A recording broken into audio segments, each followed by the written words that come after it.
Ibibigay ko itong apple na ito kay Apple Nieto. Ma'am, saksak mo ito sa bibig ni Apple Chua hanggang sa kanyang lalamunan, hanggang siya ay mamatay. Ang apple na yan, ibigay mo kay Snow White Joel Chua. Sino yung mga maranaw dyan sa likod kanina? Kayo na bahala kay Tore. Okay.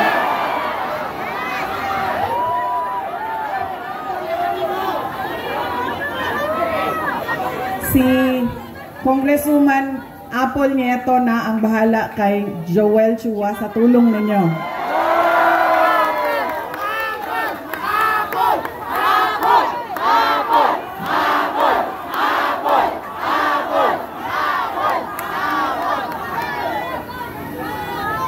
Noong ako ay bumabiyahe galing Cebu City papuntang Negros, nag-barge ako, tumawag sa akin si Pangulong Rodrigo Duterte. Sabi niya sa akin, diretsuhin mo na ang mga kababayan natin, diretsuhan na og hangyo ang ato ang mga kaigsuunan, na diretso ang boto ninyo para sa 10 senador ng mga Duterte.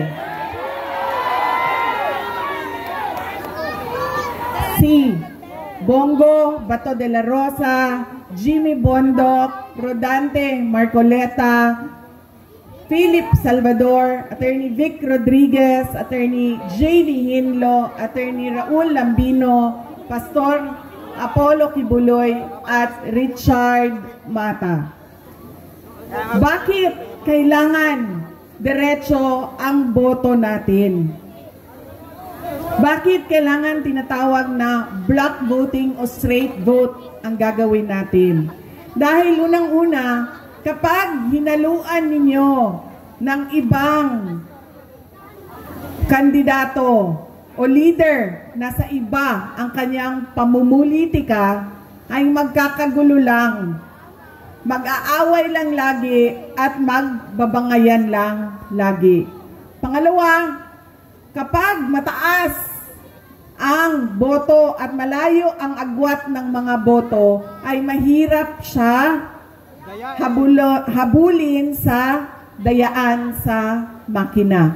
Kaya dapat malaki at marami, katulad ng block voting, ang kinakailangan. At pangatlo, kailangan nagkakaintindihan yung mga leader kung saan ba talaga papunta ang ating bayan. Dahil yung 10 senador ng Duterte, naiintindihan nila na kailangan natin ituloy ang nasimulan ni Pangulong Duterte sa tunay na pagbabago. Noong kami ay tumatakbo, noong taong 2022, ang plataforma namin ay continuity o pagpapatuloy at unity o pagkakaisa. Hindi natin nakikita yon ngayon. Wala tayong nakikitang pag-usad papunta sa kaunlaran ng ating bayan. Ang naririnig lang natin ay bagong Pilipinas, pero wala namang nagbago sa ating bayan. Kundi, lalo pa tayong nagugutom. Ang daming mga pamilya nagutom. Tumataas ang kahirapan at sobrang dami ng ating mga kababayan ang nakikipagsapalaran sa ibang bansa. Kahit illegal ang paglabas nila sa ating bansa at illegal ang pagpasok nila sa ibang bansa para lang maghanap buhay sa kanilang pamilya dahil walang oportunidad ng trabaho at negosyo dito sa ating bayan. Para bang wala nang magandang kinabukasan dito sa ating bayan. Kaya wala tayong nakikita na bagong Pilipinas dahil nagkamali. Pasaylo ako ninyo ha, ako bitaw ang hinungdan ato, pero human naman kong pangayong pasaylo. Nagkamali tayo ng pili dahil yung ugali nga natin sa pagboboto ay hindi natin binago. Kaya kailangan natin baguhin ang ating pagboto. Idiretso na natin ang 10 senador. Tulad din ng dito sa syudad ng Maynila. Kung sino yung mga kasama ng ating Mayor Isko Moreno Dumagoso, yun na rin ang piliin ninyo diretso.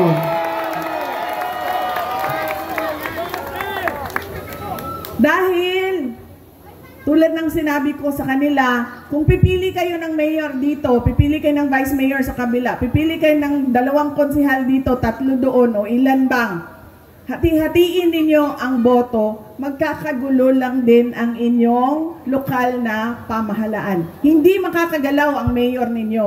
Hindi din makakagalaw ang vice mayor ninyo. Kaya kung pumili na kayo, na ng kay Mayor Isko Moreno kayo, lahat ng kasama niya, kasama na ang ating Congresswoman Apple Nieto, ay iboto na ninyo.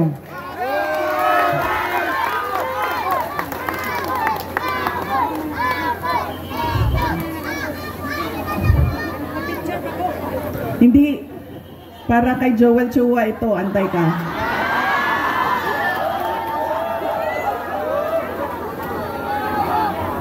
Sabi nung bata, kasi sabi ko, bigay daw yung apple. Ibibigay ko itong apple na ito kay Apple Nieto. Ma'am, saksak mo ito sa bibig ni Apple Chua hanggang sa kanyang lalamunan, hanggang siya ay mamatay. Ang apple na yan, ibigay mo kay Snow White Joel Chua. Alam nyo,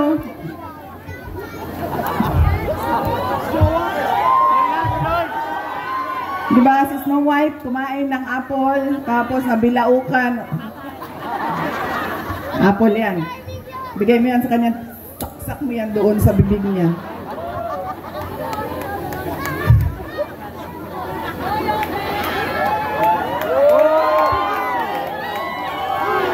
Si Joel Chua ba? Siya ba may-ari ng Ing Bitin? Ha? Hindi, hindi. Yung may-ari ng Ing Bitin. Kasi alam nyo, dala-dala niya yan lagi, yung hopya na yan doon sa House of Representatives. Tapos pinamimigay niya sa mga tao. Pag may hearing, pinamimigay niya. Nung pumunta ako doon sa hearing nila, nakaupo ako doon, tikitan ko iba't ibang kulay ng NBT. Pagdating sa akin, hindi ako binigyan ng hopya.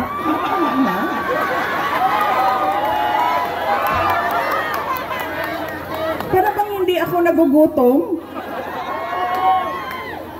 Parang hindi ako karapat-dapat bigyan ng hopya. Mag-apple ka na lang. Tapos, sinasabi niya, abogado siya, nung nandoon ako, at pinapaot niya ako, magsumpa ka. Sabi ko, bakit ako magsumpa? Nakalagay sa rules ninyo, ang manunumpa lang ay witness.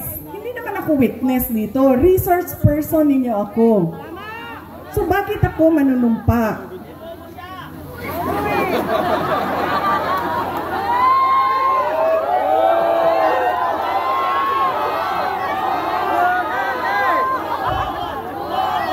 Huwag ka mag-alala.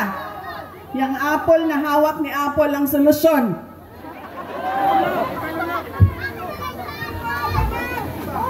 Tapos, sige na. Huwag na yan, si Inday Sara, hindi sumasagot. Hindi niya masagot. Bla, bla, bla. Bla, bla, bla. Tapos sabi ko, okay, sige, walang problema. Pinatawag nila yung mga kasamahan ko. sa aming opisina. Walang problema. Sabi ko, anong gusto ninyo? O sige, pupunta kami. Kaya naman namin sagutin yan lahat. O di sige. Pagdating doon, kinulong na niya yung isang kasama namin, si Yusek Lopez. Nagalit na ako. Dahil ako naman yung hinahabol ninyo. Ako yung gusto ninyong paalisin. Ako yung gusto ninyong sirain. Bakit nyo dinadamay yung mga kasama ko sa opisina? Sinabi niya, pasensya na. Sinabi niya sa kapatid ko, pasensya na, sabihin nyo sa kanya. Dahil lahat naman tayo dito, sundalo lang. Kayo, sundalo kayo, kami, sundalo kami ni Martin Romualdez. Uy, hindi lang buwaya, sir. Tambalos-los yun nga buwaya.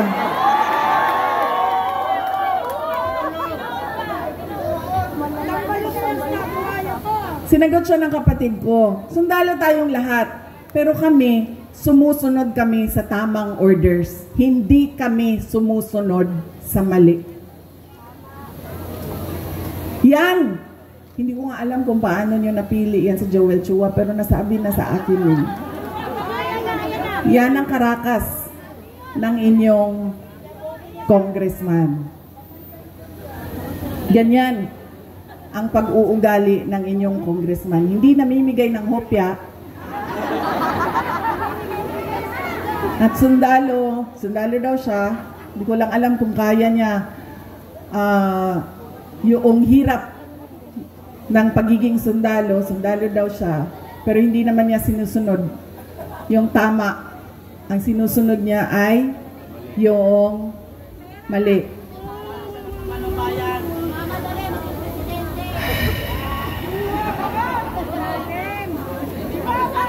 Nakalimutan ni Joel Chua nung sinisira niya yung pangalan ko na hindi ako kandidato ngayong eleksyon na ito. Walang mawawala sa akin. Nawala naman ang pangalan ko dahil kinuha nila at niyurakan nila. Pero nakalimutan niya, kandidato siya ngayong eleksyon na ito. Kaya ano ang dapat nating gawin para kay Apple Nieto? O hindi lang iboto, ano pa ang dapat nating gawin? Ikampanya. Idala sa lahat ng mga presinto at sabihan ang ating mga kasama, bigyan nyo ng 0 yang putang inang Joel Chua.